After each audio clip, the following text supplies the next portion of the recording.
इस वीडियो में हम आपको ऐसे फिल्मी सितारों के बारे में बताएंगे जिन्हें उनके अपनों ने ही बेघर और बेसहारा छोड़ दिया था, और इनमें से कई तो ऐसे थे जो पाई पाई को मोहताज हो गए थे और दर दर की ठोकरें खाने को मजबूर हो गए थे। तो आइए जानते हैं इनके बारे में। प्रदीप कुमार को बॉलीवुड में ऐसे अभिनेता के तौर पर याद किया जाता है जिन्होंने 1950 और 60 के दशक में अपने ऐतिहासिक किरदारों के द्वारा दर्शकों का भरपूर मनोरंजन किया। फिल्म अनारकली में निभाए सलीम के किरदार के बाद उन्हें हिंदी सिनेमा का मुगल शहजादा भी कहा जाता था, लेकिन इस महान कलाकार के जीवन का अंतिम दौर बड़ा ही दुखदायी और खराब गुजरा। प्रदीप कुमार ने अपने सने करियर में मधुबाला, बीना राय, वैजंती माला, नरगिस, नूतन, मधुबाला और मीना कुमारी जैसी लगभग सभी टॉप हीरोइन के साथ काम किया। प्रदीप कुमार के करियर की मुख्य फिल्मों में नागिन, श्री फराद, आरती, ताजमहल, बंधन, चित्रलेखा, भीगी रात, जागते रहो, बहू बेगम, नूरजहां, महबूब की मेहंदी, क्रांति,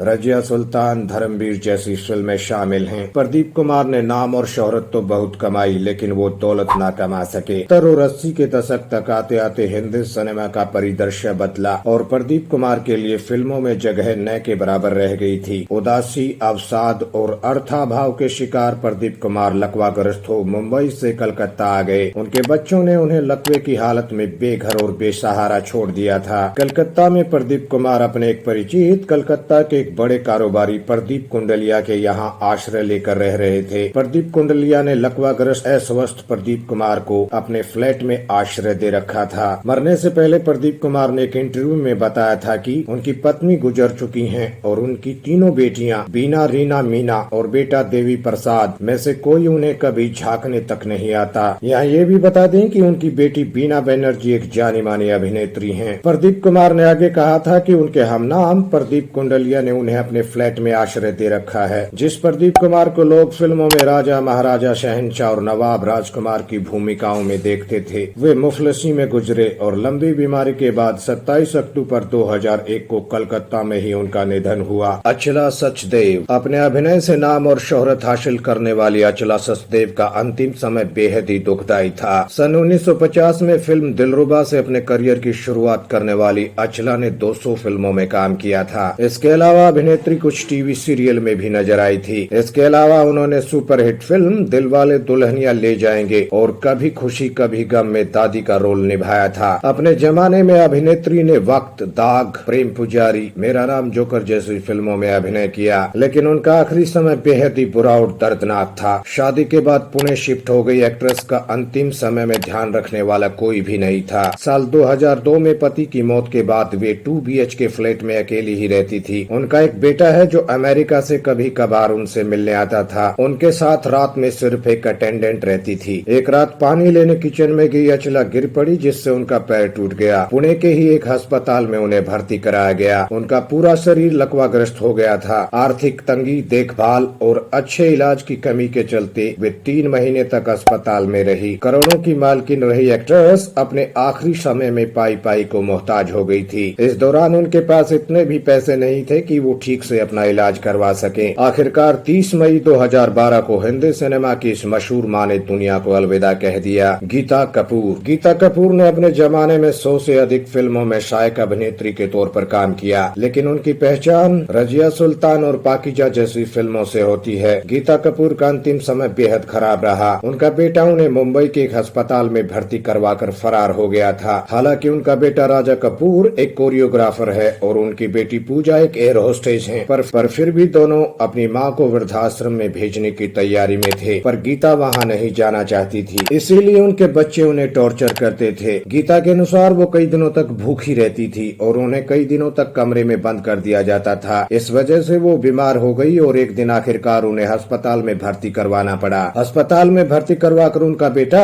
उन्हें छोड़कर फरार हो गया। अस्पताल प्रशासन ने गीता के बेटे से कई बार बात की, पर वो नहीं आया। बाद में बॉलीवुड के कुछ लोग मदद को आगे आए, तब जाकर गीता कपूर के अस्पताल के बिल भरा गया। इसके बाद उन्हें एक वृद्धाश्रम में ले जाया गया। वृद्धाश्रम में वो 1 साल तक अपने बच्चों का इंतजार करती रही, पर गीता की शुद्ध ना तो उनके बेटे ने ली और ना ही उनकी बेटी ने। वृद्धाश्रम में ही 26 मई 2018 को उनका निधन हो गया। एक्ट्रेस के अंतिम संस्कार के लिए 2 दिन तक बेटे का इंतजार करने का फैसला किया गया। बेटा तो नहीं पहुंचा, लेकिन बेटी चुपचाप अपनी मां का अंतिम संस्कार करके चली गई। नादिरा। ईरान के शहर बगदाद में एक गरीब यहूदी परिवार में जन्मी फ्लोरेंस एंजेकल यानी नादरा ने 18 साल की उम्र में फिल्म आन से दिलीप कुमार के साथ बॉलीवुड में डेब्यू किया। फिल्म की सफलता ने नादरा को रातों रात स्टार बना दिया था। श्री 420 में निभाए उनके वैम्प के किरदार ने भी हलचल मचा दी थी। उन पर फिल्माए गए गीत मुड़ मुड़ कर ना देख मुड़ मुड़ कर को आज भी पसंद किया जाता है। फिल्म जूली में एक एंग्लो इंडियन माँ के रोल के लिए उन्हें सर्वश्रेष्ठ सहायक अभिनेत्री के पुरस्कार से भी नवाजा गया। अपने सिने करियर में नादरा ने 100 से अधिक फिल्मों में काम किया। उन्हें आज भी उनके वैम्प किरदारों के लिए याद किया जाता है। परिवार में सबसे बड़ी होने के कारण परिवार की सारी जिम्मेदारियां नादरा पर थी। अपने भाई बहनों का पालन पोषण भी नादरा ने ही किया। नादरा ने दौलत और शोहरत तो बहुत कमाई, लेकिन वो जिंदगी भर तन्हा और अकेली रही। वैसे नादरा ने 2 शादियां भी की थी, लेकिन दोनों बार ही उन्हें धोखा मिला। नादरा कहा करती थी कि इस दुनिया में वफा नाम की कोई चीज नहीं है, सभी बेवफा होते हैं, चाहे अपने हों या पराए। नादरा अपने जीवन के आखिरी सालों में बिल्कुल तन्हा और अकेली पड़ गई थी। उनका एक भाई इजराइल तो दूसरा भाई अमेरिका चला गया। नादरा अपनी केयर टेकर के साथ अकेली रहती थी और अत्यधिक शराब पीने के कारण कई तरह की बीमारियों का शिकार हो गई थी और इस तरह से 9 फरवरी 2006 को उन्होंने दुनिया को अलविदा कह दिया। दोस्तों, आशा करते हैं जानकारी आपको पसंद आई होगी। चैनल को सब्सक्राइब करें और बेल बटन को दबाना ना भूलें। धन्यवाद।